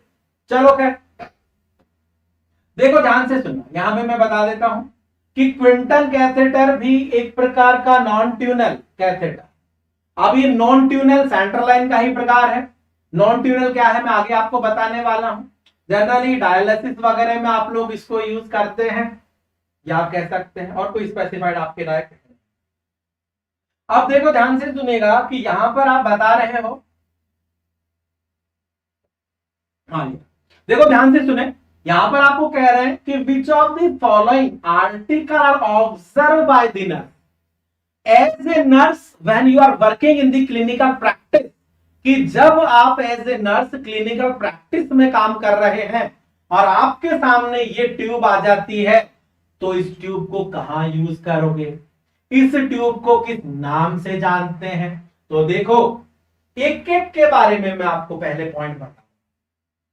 ये आपके सामने पॉइंट लिख रहा है, जैसे पिगटेल से शुरू करता हूं, इससे शुरू करता हूं। पिगटेल नाम सुना है? पिगटेल जिन्होंने एग्जाम दिया है उनको तो पता होगा, नहीं पता कोई बात नहीं, सुन लो। ये जो पिगटेल कैथेटर आप बता रहे हो, सुनते जाओ बेटा, कि ये जो पिगटेल कैथेटर आप बता रहे हो ना, इस पिगटेल कैथेटर के बारे में पहले एक डिस्कशन कर देते हैं। पिगटेल क्या है? पिग मतलब सुअर, टेल मतलब पूंछ। ऐसा कैथेटर जो कि सुअर की पूंछ के समान होता है। जनरली ये एक सर्जरी होती है नेफ्रोस्टोमी, वहां यूज किया जाता है। और यही प्रश्न लास्ट टाइम ऋषिकेश एम्स में भी आया है, सीधा सीधा पूछ लिया, pigtail catheter are used in which of the following procedure. कि पिगटेल कैथेटर कैसा है, मैं इमेज बेस्ड जब क्वेश्चनरीज आप लोगों को कराऊंगा तो एक एक इमेज जो यहां बच भी रही है ना, उनके बारे में डिस्कशन जरूर करेंगे। वैसे तो टेस्ट सीरीज में तो आपको ये मैंने दे दिया है, लेकिन ये पहले दिया था जब हम लोगों ने टॉपिक वाइज शुरू नहीं किया था। अब आपने देखा ही नहीं हो तो कोई बात नहीं, मेरे देने के बाद ये एग्जाम में आ चुका है। अब सुनिएगा, पिगटेल कैथेटर है जो जनरली नेफ्रोस्टोमी जो सर्जरीज होती है वहां पर हम लोग इसका उपयोग लेकर के चल। ओपन रीनल सर्जरी है तो यहां पर हम लोग इसका यूज लेकर के चलते हैं बेटा। तो आपने यहां पे बताना है कि इस कैथेटर का यूज नेफ्रोस्टोमी सर्जरी के अंतर्गत हम लोग एक तो कर सकते, तो यह बताओ। इसके अलावा है स्वानगंज कैथेटर। स्वानगंज कैथेटर तो भैया बहुत बार एग्जाम में पूछा जाता है। स्वानगंज कैथेटर वो है जो सेंट्रावीनस प्रेशर, सेंट्रल वीनस प्रेशर को चेक करने के काम में लेते हैं। तो आपने यहां पे बताना है सेंट्रल वीनस प्रेशर अगर चेक करना है ना, तो हम लोग कौन सा कैथेटर, इसी को यूज करते हैं। डॉबॉफ के बारे में अभी मैंने आपको बता ही दिया था। जब तीनों ही नहीं है तो क्या बचा, ग्रॉस होंग कैथेटर। अब ये ग्रॉस होंग चीज क्या है? तो बेटा ग्रॉस होंग के बारे में भी 2-3 पॉइंट है जो आप यहां मेंशन कर लें। भाई ग्रॉस होंग जो कैथेटर होता है ये भी एक प्रकार का कैथेटर है, जनरली बता रहे। सिर्फ अंतर है कि ये ट्यूनल्ड और नॉन ट्यूनल्ड दोनों ही तरीके से, आगे बताऊंगा ट्यूनर और नॉन ट्यूनर क्या होते हैं। इसके अलावा आपने यहां पर बताना है कि ये जो कैथेटर है, जैसे कीमोथेरेपी वगैरह लगानी हो वहां यूज कर रहे हैं। इस कैथेटर का जो जनरली हम लोग यूज करते हैं वो एनेस्थेटिस्ट के द्वारा इसको लगाया जाता है, और इस कैथेटर को जो लगाया जाता है उसका प्लेसमेंट एक्सरे के द्वारा देखा जाता है।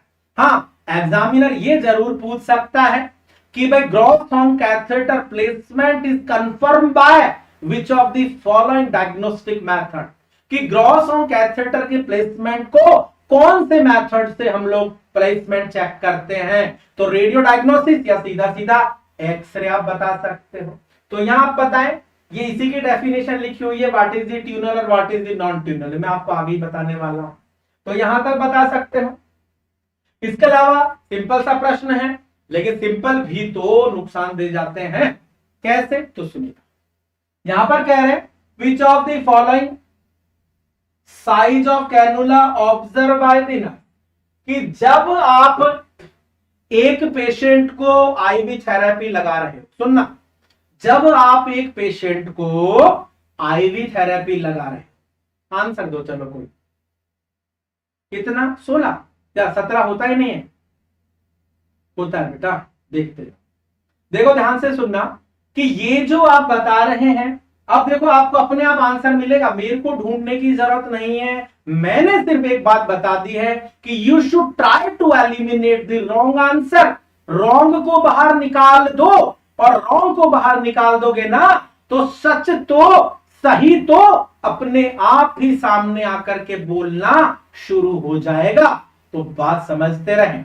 यहां पर आप देखिएगा 20 गेज, तो 20 गेज की बात करें तो आप सभी को पता है होता कैसा है बेटा, पिंक होता है। कैसा होता है? पिंक होता है।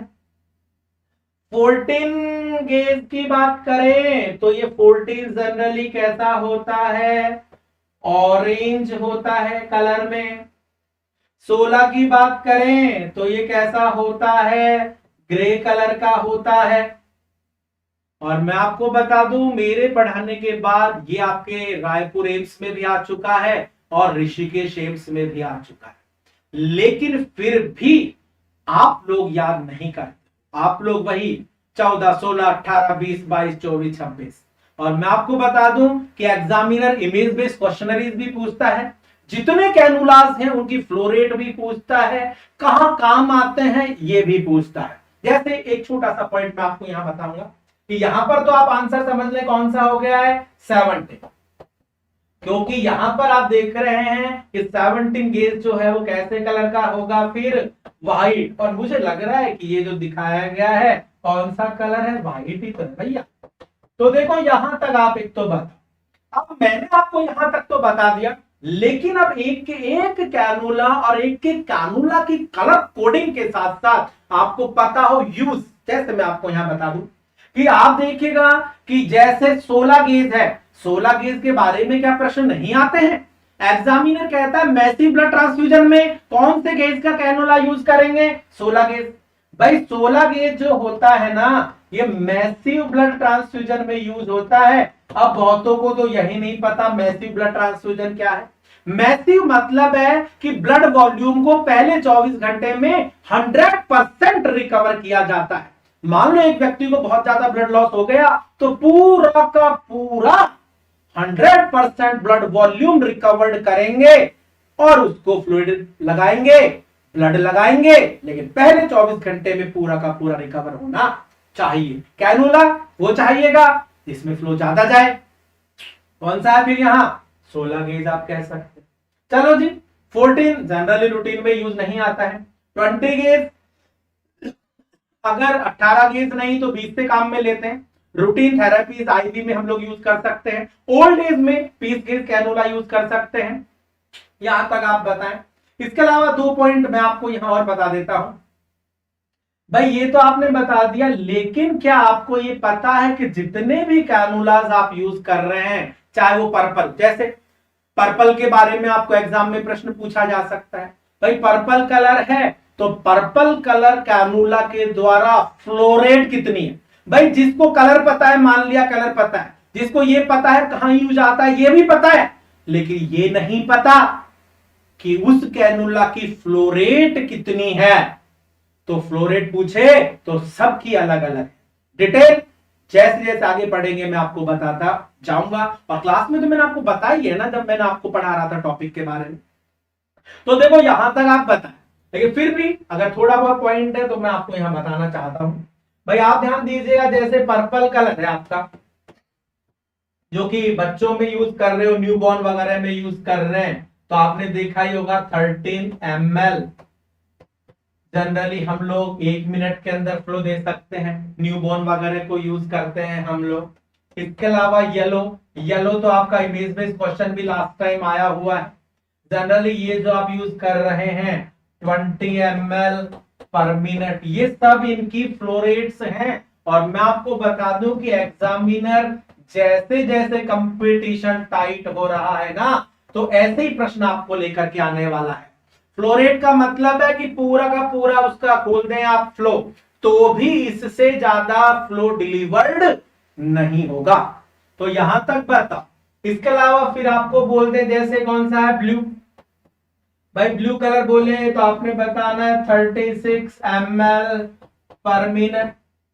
फिर कौन सा आ गया है आपका, पिंक है क्या, हाँ पिंक है तो आप कह सकते हो 60 ml पर मिनट। आप देखिएगा ये कितने प्रश्न हैं। भाई हमने तो एक प्रश्न से शुरुआत की, लेकिन क्या प्रश्न एक आता है, नहीं ना, प्रश्न तो बहुत आ रहे हैं। कैसे, तो आप सुनिएगा।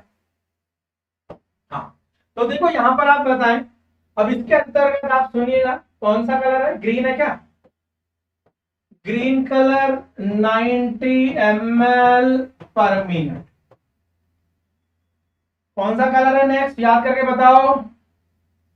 भाई बताया था ना यार, ग्रीन के बाद आता है व्हाइट, आ गया क्या, व्हाइट तो तुमने बोला ही नहीं। व्हाइट, व्हाइट पूछे तो व्हाइट के बारे में बता। व्हाइट कलर है तो यहां पर आपने बोला 135 ml पर मिनट। कौन सा कलर बचा, ग्रे, तो यहां बोलना है 180 ml पर मिनट।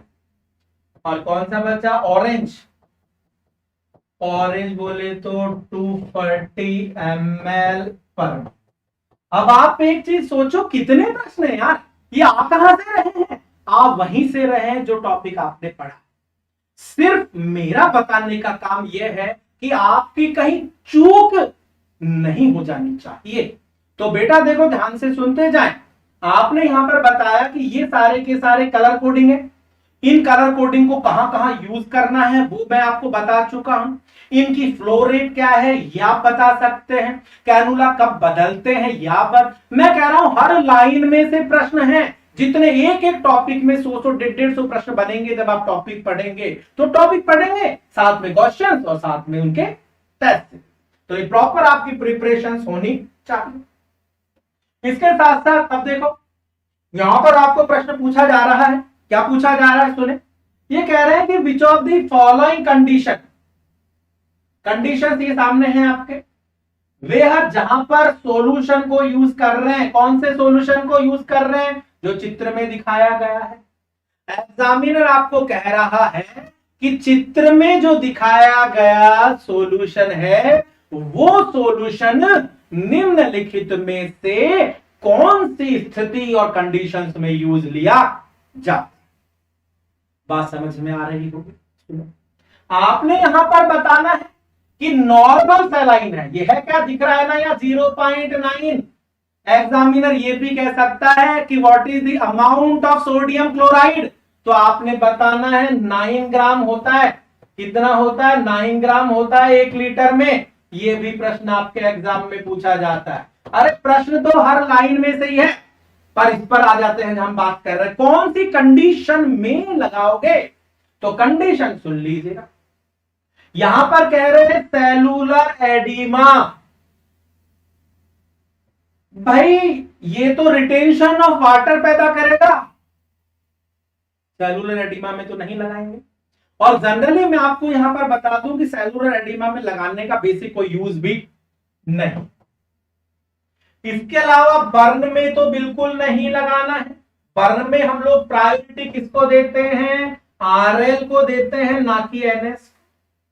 सीवियर हैमरेज की जो कंडीशंस होती हैं वहां पर भी हम लोग प्रायोरिटी किसको देते हैं, आरएल को देते हैं। क्या बच गया, शॉक। शॉक वाले पेशेंट में सबसे पहली अगर प्रायोरिटी पूछी जाए तो आंसर किसको देना है, एनएस को देना है, क्योंकि एनएस ही फिजियोलॉजिकल सॉल्यूशन है।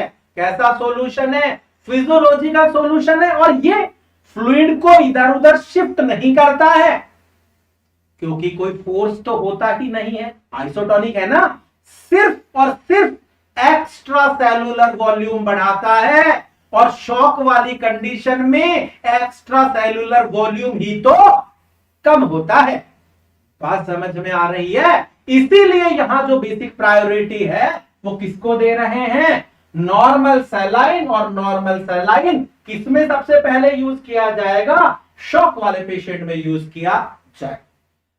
हेमरेज, बर्न में आरएल, और सेलुलर अगर एडिमा है तो यहां पर फिर आपका आ जाएगा जैसे मैनिटॉल। अरे भैया मैनिटॉल जो होता है ना, वो मैनिटॉल सेलुलर एडिमा कम करता है कि नहीं करता। अरे मैनिटॉल भैया हाइपरटोनिक सॉल्यूशन है, और हाइपरटोनिक सॉल्यूशन का मैकेनिज्म है कि इंट्रासेलुलर को एक्स्ट्रा सेलुलर में शिफ्ट करेगा। तो सेल में जो फ्लूइड है वो बाहर आएगा ना, तो एडिमा कम होगा कि नहीं होगा। इसका मतलब सेलुलर एडिमा में मैनिटॉल यूज करो, हाइपरटोनिक यूज करो, इलेक्ट्रोलाइट लॉस हो रहे हैं तो बर्न में, और फ्लूइड लगा रहे हो तो सीवियर हेमरेज में आरएल, अपने आप शॉक में आप एनएस लगाओगे। तो देखो अलग अलग तरीकों से एक एक प्रश्न में अनलिमिटेड क्वेश्चनरीज हम लोग हल कर रहे हैं। नेक्स्ट बताओ, ये आपके काम का नहीं है, बाद में पढ़ेंगे। हाँ देखो सिंपल सा लिख रहा है कि which of the following electrolyte not present in Hartmann solution. पहले तो ये समझ में आना चाहिए what is the Hartmann solution. ये हार्टमान चीज क्या है, Hartmann solution is also known as Ringer lactate. इसका मतलब ये किसके बारे में पूछ रहा है, आरएल के बारे में पूछ रहा है भैया। आपको किसके बारे में पूछ रहा है, आरएल के बारे में पूछ रहा है। और आरएल की कंपोजिशन मैंने आपको अभी बताई थी, फिर भी आपको पता हो कि ये जो आपका आरएल है यही हार्टमान सॉल्यूशन है। जैसे मुझे ध्यान है हार्टमान सॉल्यूशन के नाम से ये आपके प्रश्न अलीगढ़ मुस्लिम यूनिवर्सिटी में भी आया हुआ है, आपके यूपी एमपी सीएचओ के एग्जाम्स में आया हुआ है। भाई प्रश्न तो हर जगह अलग अलग रूप में आ रहे हैं, कोई लोअर, कोई अपर, कोई मीडियम, जैसे भी आए आपकी प्रिपरेशंस प्रॉपर होनी चाहिए। अब देखो यहां तक ध्यान देना, पोटेशियम क्लोराइड लिखा था मैंने, होता है आरएल में। कैल्शियम क्लोराइड लिखा था मैंने, होता है। पोटेशियम क्लोराइड मैंने कहा था 0.3 ग्राम होता है 1 लीटर में, 0.2 ग्राम कैल्शियम क्लोराइड होता है। सोडियम सिट्रेट होता है या सोडियम लैक्टेट होता है, तो सोडियम लैक्टेट होता है भैया आरएल में, सिट्रेट नहीं होता है क्योंकि NaCl भी होता है। तो देखो ध्यान से सुनिएगा, एक एक पॉइंट कैसे। यहां पर एग्जामिनर जब सोडियम सिट्रेट लिखता है ना तो याद नहीं रहता, माइंड में सिर्फ चलता रहता है सोडियम सोडियम, और सोडियम तो है, चाहे वो सोडियम क्लोराइड बोलेगा या सोडियम लैक्टेट बोलेगा, तो सिट्रेट नहीं होता, होता क्या है, लैक्टेट होता है। तो ये जरूर ध्यान दीजिएगा, सोडियम सिट्रेट तो एंटीकोएगुलेंट की तरह यूज आता है, ब्लड वगैरह में हम लोग रखते हैं, सैंपल कलेक्शन वाइल्स में हम लोग रखते हैं, वहां पर हम लोग पढ़ेंगे इसको। इसके अलावा सोडियम क्लोराइड भी आरएल के अंदर होता ही है। मतलब ये तो तीनों तो हैं, क्या नहीं है यहां पर? सोडियम सिट्रेट नहीं। ऐसे ही प्रश्न आते रहते हैं। अब ये जो छोटा सा तरीका है वो ये भी कह सकता है कि भाई यहां पर मान लो सोडियम सिट्रेट नहीं लिखता और NaCl ऊपर करके नीचे लिख देता ऑल ऑफ द अबव, तो answer all of the above हो जाता और यहां क्या हटा देता? नो। प्रश्न ऐसे छोटे छोटे पॉइंट पर बदल जाते हैं। प्रश्न बनाना ही अपने आप में, मैं हर बार जब भी पढ़ाता हूं स्टूडेंट्स को, हजारों स्टूडेंट पढ़ा दिए, लेकिन बार बार सिर्फ कहने का उद्देश्य मेरा यही है कि आपको यह पता होना चाहिए कि प्रश्न बनेगा कैसे और आप उसका आंसर कैसे दोगे। चलो यहां तक आपने बता दिया है।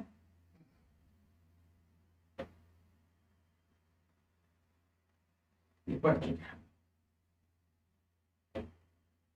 हाँ भाई देखो ध्यान से सुनना, यहां पर आपको कहा जा रहा है विच ऑफ द फॉलोइंग, ये कह रहा है विच of the following name of centre line tube, कि जो सेंटर लाइन ट्यूब है ना, कौन सी, ये जो दिखाई गई है, इसका क्या पूछ रहे हैं? नाम पूछ। सुनना, Hickman, PICC, non tuner, tuner, यहां पर आकर के तो अच्छे अच्छों को पसीना आ जाने वाला है। कैसे? तो बात सुन। पहले मैं ये बता देना चाहूंगा कि भाई ये सेंटर लाइन का प्रकार है और ये जो सेंटर लाइन का प्रकार आप देख रहे हैं, यहां पर मैं अलग अलग रूप से, तो पहले सीधा इसका आंसर ही बता देता हूं कि ये जो कैथेटर है ये नॉन ट्यूनल्ड कैथेटर। कैसा है बेटा? Non tunnelled catheter. तो ये तो एक बार आंसर कर दो, फिर इनकी डिटेल अलग से आपको बताता हूं कि what is the tuner, what is the non tuner. देखो यहां देख रहे हैं, चित्र देखिएगा कि यहां पर जो आपका कैथेटर है, ये कैथेटर, ये देखो यहां देख रहे हो कि ये जो कैथेटर है, यहां से सब क्लेवियन के थ्रू, किसके थ्रू बेटा? सब क्लेवियन के थ्रू आपने इसको इंसर्ट किया। अब यहां पर आपने इसको इंसर्ट तो कर दिया और जिस रास्ते से ये कैथेटर इंसर्ट किया है उसी से इसका एग्जिट पोर्ट, मतलब इसका जो एग्जिट है और एंट्री है वो दोनों सेम साइड होती है। एंट्री और एग्जिट, एंट्री और exit of the centre line if the same side, that is known as non tunnel catheter. और ये नॉन ट्यूनल कैथेटर मात्र 21 डेज के लिए यूज किए जाते हैं। कितने दिनों के लिए यूज किए जाते हैं? 21 दिन के लिए यूज किए जाते हैं, क्योंकि रिस्क ऑफ इंफेक्शन के चांसेस ज्यादा होते हैं। मतलब नॉन ट्यूनल कैथेटर कम समय के लिए काम में आएंगे सेंटर लाइन में। नॉन ट्यूनल वो है एंट्री और एग्जिट सेम साइड से होती है और 21 दिन तक इसको यूज करते हैं। बात समझ लीजिएगा। देखो आप यहां कह रहे हैं कॉलर बोन सबक्लेवियन से इनको डाला, एंट्री यहां हो रही है और एग्जिट भी सेम इसी जगह से एग्जिट हो रहा है और ये इसके ट्यूब, यहां से आप दवा लगा सकते हैं। तो ये कॉमन सा पॉइंट है। अब इसके अलावा मैं आपको यहां बता देता हूं, देखो ये जो आप देख रहे हो, क्या देख रहे हैं? ये चित्र में आप देख रहे हैं, ये है आपका ट्यूनल्ड कैथेटर। कौन सा कैथेटर है बेटा? ट्यूनल्ड कैथेटर है। ध्यान से सुनना, ट्यूनल, ट्यूनल का मतलब आपने सुना सुरंग, तो ये सुरंग बनाकर डाले जाते हैं। सुरंग का मतलब कैसे? कि यहां आप देख रहे हैं ये सब क्लेवियन से इन्होंने इसको इंसर्ट किया। भाई यहां पर तो आप देखिएगा इसकी क्या है, एंट्री हो रही है, कैथेटर यहां से डाला और एग्जिट कहां से किया है? इन्होंने चेस्ट के रास्ते से इसको क्या किया है? एग्जिट किया है। कहने का मतलब है एंट्री अलग जगह से और एग्जिट अलग जगह से होगा। वो कौन सा है? ट्यूनल्ड कैथेटर कहलाता है। ट्यूनल्ड कैथेटर 21 दिन से ज्यादा सेंटर लाइन में यूज करते हैं। ट्यूनल्ड कैथेटर जो यूज कर रहे हैं उसके द्वारा पेशेंट को इंफेक्शन के चांसेस कम होते हैं, लॉन्ग टाइम यूज करते हैं। इमेज तो पूछी ही जाती है, लेकिन एग्जामिनर ये भी तो पूछ सकता है, क्योंकि ज्यादातर लोगों को पता है कि सेंटर लाइन लॉन्ग टाइम में काम आती है, लेकिन एग्जामिनर ये भी तो कह सकता है कि what is the catheter are use in centre line for a long time. कि लॉन्ग टाइम तो ले ली भैया, लेकिन लॉन्ग टाइम में कौन सा सेंटर लाइन कैथेटर यूज करोगे? तो लॉन्ग टाइम में ट्यूनल्ड सेंटर लाइन कैथेटर यूज किया जाएगा। कोई पूछता है क्यों, तो आपने बताना है रिस्क ऑफ इंफेक्शन कम होंगे, चांसेस कम होते हैं, इसीलिए इसको यूज करते हैं। इसी चित्र में भी आप देख रहे हैं यही ट्यूनल्ड कैथेटर। यहां पर से आप देख रहे हैं कि यहां पर इसको इंसर्ट किया जा रहा है और एग्जिट यहां से इसको किया जा रहा है, ये चेस्ट के रास्ते से। तो ये प्रॉपर रूप से आप ध्यान दे सकते हैं। तो ये हमने बता दिए हैं what is the tunnel and what is the non tunnel. इसके अलावा मैं आपको यहां पर बता दूं कि ये जो आप लोग देख रहे हैं, इसी के अंदर जैसे पिक लाइन के बारे में भी मैं पॉइंट देखा था। पिक लाइन जो होता है ना, वो जनरली आप देखते हैं कि ये यहां पर जो सिफेलिक वेन होती है ना, उस सिफेलिक वेन से डालते हैं। सिफेलिक नहीं तो फिर बैसिलिक वेन से हम लोग डालते हैं। सिफेलिक मोस्ट कॉमन साइट है पिक लाइन। पिक लाइन की फुल फॉर्म है पेरिफेरल इंसर्ट सेंट्रल कैथेटर। वो भी सेंट्रल कैथेटर का ही प्रकार है, लेकिन वो पिक लाइन है, जैसे कैंसर वगैरह के पेशेंट है, पैरेंटल न्यूट्रिशन है, तो वहां कीमो ड्रग्स हैं, वो हम लोग उससे लगा सकते हैं। तो ये अलग अलग तरीके, अलग अलग मेथड, इन सब के इमेज बेस्ड क्वेश्चंस आपको एग्जाम में दिए गए हैं। उनसे रिलेटेड क्वेश्चनरीज टेस्ट पेपर हम लोग सॉल्व कर रहे हैं। जो बच्चे लेट जुड़े हैं, अभी तक नहीं जुड़े हैं, अपने दोस्तों को बताएं। और आज तो मैं इतना ही पढ़ाऊंगा, लेकिन सिर्फ मेरा बताने का मकसद है कि आप रेगुलर बने रहें बेटा। और मैं आपको बता दूं कि इतना पढ़ाऊंगा का मतलब यह है कि आज हमने पेपर, क्योंकि एक दिन में तो क्वेश्चन सॉल्व होना पॉसिबल है नहीं भाई। आप ध्यान दो, कितनी देर बैठोगे आप? 1 घंटा, 1.5 घंटा, 2 घंटा, लेकिन पेपर तो पूरा पढ़ा है। आज नहीं, हम कल नहीं परसों वापस से क्लास अरेंज करेंगे, बचे हुए क्वेश्चन हल करेंगे। रेगुलर बने रहें। बहुत बहुत थैंक यू और बहुत बहुत धन्यवाद।